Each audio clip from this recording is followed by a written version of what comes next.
Hello guys, I'm here with the drytron deck profile, and I'm going to give a rundown of the deck. And if you want to see a combo tutorial of this, you can hit that like button and I'll make one, because that's how it shows me that you guys want to see it. So if you guys hit that like button, I'll make one. Just in case you don't know how to play drytrons. Literally, it's just drytrons, but you add in the megalith. So the combo does get a little bit more confusing. The line of plays do get a little bit more confusing because you have book clips and like forbidden droplets like always been here. But yeah.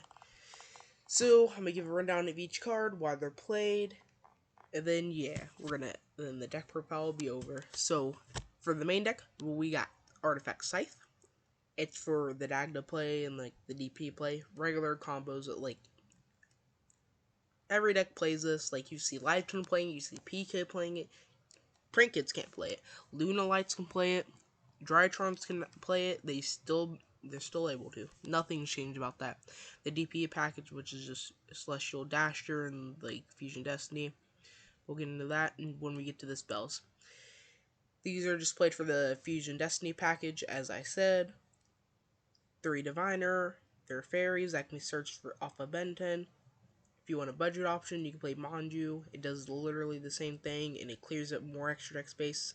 So you play other cards, but you just don't get a pop, so you don't get more interruption. You literally can't bait cards with Manju. You can bait cards with this, because it's either you're gonna send Entis if you don't have if you have full combo, or you send Herald if you don't have full combo. Meaning you don't get Ben 10. Because you don't have Alpha, you have Zeta plus like some other Drytron name that's not Nova or Fafnir. 3 Alpha, we're still playing that. 1 Delta, 1 Gamma, 3 Zeta. So there's some people who play, like, if you want to get rid of Book of Eclipse for like another like Gamma and Delta, you can. But right now I just think 1 Gamma, 1 Delta is pretty nice. Even if you break, like, sometimes you even break on more than 1 name. So that's why I'm not playing like 10 names, because I think 8 names are as good, because you're literally playing 8 names plus like 8 searchers. So you're gonna be breaking on names. You don't want to see too many names. And then 1 Orange Light, just because you don't have Eva, so you don't need to search that many, because I'm not playing the Herald of Perfection package. Some people do for like pre-prep or whatever it is, preparations of rites. Then 1 Cyber Original Ben 10, 1 Ida 10, and 1 Natasha. That package has not changed since the last deck profile. I'm pretty sure it was. It hasn't changed. This searches out any of your fairies. If you're just wondering why they're in here, this searches out any of your fairies. This is a negate that you can search, that can be searched off of this. This is just adds back your ritual spell so you can continue comboing, and also Megalith package summons it. Natasha's just there to snatch your opponent under skill drain, like if you're playing against Mech Knights, and they have up that trap I hate. I literally hate that trap. The Mech Knight trap, secrets, that negates your monster effects. It literally kills off Drytron, because most of your cards that you're activating are gonna be monster effects to get through boards. So Natasha's just there to get through them. You just like snatch. I take a Mech Knight. I take that Mech Knight. No Mech Knights for you. It's our Mech Knights. And then Draconoids, just in case if they like hit you with like a Ash or something like that on like a Drytron, like Alpha. We overlay those 2 Drytrons into a Mu Beta Fafnir. Send this, and if you activate a Zeta, you have a ritual spell under your hand. So you can go ritual spell, detach 2, summon out this, so you get 2 pops on the opponent's turn, and then you pass. So you still have 2 pops. 1 interruption, 2 pops. Megalith package, you'll see in the combo tutorial as why it helps you if I make it, but that's only if you like the video. So it's a trade-off. If you like the video, you get a combo tutorial. This card can target your Ben 10 engrave and then add it to hand. That's literally all it does. Ritual summon this one, add this one.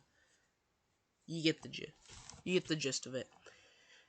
Now, reason why we're playing 2 full is so we can search it off of Ophio, but 2 Book of Eclipse, That's kind of weird. Like, why are you playing it in Drytron? Like, this is okay. So this is a tech card that like I feel like is pretty good card like in the current meta, because you're gonna have so many decks like trying to like pop things, and like you're gonna have so many negates on board that you're just like not gonna be able to do anything.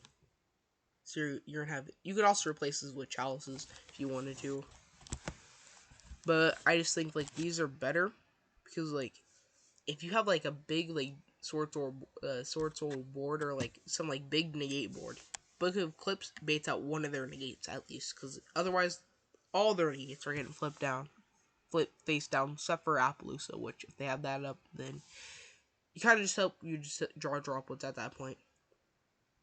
Now there are some points where like Book of Eclipse was like a funny card to have, and like it was really good. There are sometimes like droplets was really nice to see. So both of these cards are really funny. This one's a funny card, but this one is just a nice card to draw. This one's a nice card to draw sometimes in some situations. Probably replace it with chalices to make it better in the deck, because then you get more negates. One called by is just there to negate any hand trap you need to negate. I don't know why Konami put this to 1. It could probably go back to 2, like in the OCG, or because like I'm seeing like Konami's like going with the OCG by this point. Like literally, Luna, Fairy Tale Luna or whatever it's called came back. Destrudo came back. Literally in the OCG, you got those cards. It's literally turning the OCG format. Except for maybe they might keep called by 1 because they're bots. Because like, literally, I don't see the point of why this card's at 1. Like, I mean, it's better than... It's not. It's actually not better than Crossout, because Crossout can hit Nib. This card can't. I mean, it'd be like 6 hand traps. It'd be like... It'd like... If they had this at 3, it'd be like 6 ways out hand traps. I mean, 4 ways out hand traps. You either see a Crossout and called buys, or you don't. I mean, if you see 3 called buys and a cross out, your hand's just a brick. Unless you're playing Drytrons, then you see Alpha Zeta. I mean, then again, you can't see that unless you're going second, which I don't know why you want to go second with call by and cross out. So putting it at 3 isn't a bad idea, because I don't think people will play all 3 of them. They might, and they'll brick a lot, and if they brick on them, they're gonna be mad. They're gonna be the ones that are mad, but I think you only need to play 2 of them, plus like. And like this deck doesn't even run crossout, so playing 3 called by would be pretty nice for it. Pretty nice. But enough with that.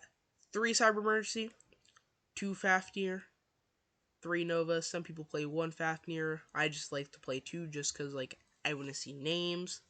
I don't want to brick on like just Ben 10s and like other like rituals. I actually want to see the names. 3 droplets just to negate stuff. 2 Fusion Destiny just in case my birthday gets negated, or I just hard draw it, so I just make Dagda, and then Fusion Destiny, chain Dagda, and then set Scythe, summon out DP, and then pass if I have to. Harpy's Feather Duster, just because there's going to be back row decks. You can decide back row removal for the side deck, like evenly matched, Harpy, Twin Twisters, and Cosmics. Another back row removal, like Lightning Storm. 1 Medionis Drytron, because you only need to play 1. Then the side deck's really up to you.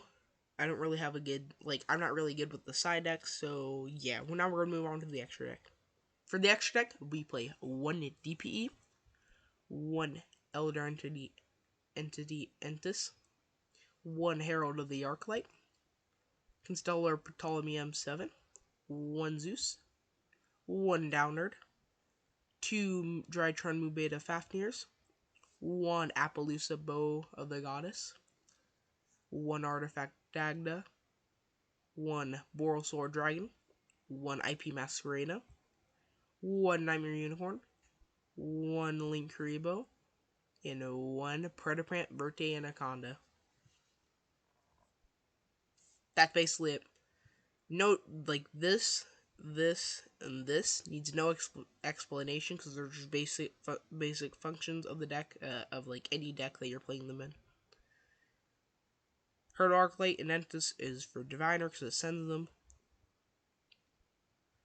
M7 is kind of, like, you see it. You can see it in like some deck profiles because like this just adds your Benton back to hand for you just be able to discard it if you really wanted to. And then Zeus, the Sky Thunder, is there to be Zeus. Literally go Beta into Downer into Zeus. You're nice. You're looking nice. Appaloosa is just like if we're going first and you want to flex on them, you can make Scythe package plus Verte then Appaloosa, then you're nice.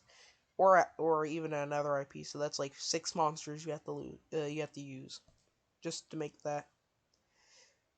Plus more if you're going for the full combo. And then Dagda, as I said, doesn't need an explanation. Boral Sword just there, like, just for game. You can literally go IP into Boral Sword and then have a monster that can't be destroyed by battle or card effects, and then literally protected Boral Sword. It's going to be hard to get over. It's going to be a big chungus. That's hard to get over. IP can go into either Unicorn, Boral Sword, or Appaloosa. If you know they have, like, no sending effects, you go for Boral Sword if you want to. If you feel like it, you're like, okay, you know what? I'm just going to bad manners them. So, Boral Sword, get over this, buddy. Nice deck. Or you can go to Unicorn, spin back a card for Appaloosa. Link Kribo's just there if you need to get rid of a monster off of Nova. And then Verte, as I said, just sums out DP and then doesn't need no explanation. You see it literally in every deck profile that you would see it in. Because, like, Thunder Dragons, Prank Kids can play it. Lunalights play it, I'm pretty sure. Then, yeah. And that's the end of this drytron deck profile. Hope you guys liked it. And if you want to see if you want the combo tutorial for it, leave a like. Leave a like. And I'll make it. So until the combo tutorial, I'll see y'all next time. Peace.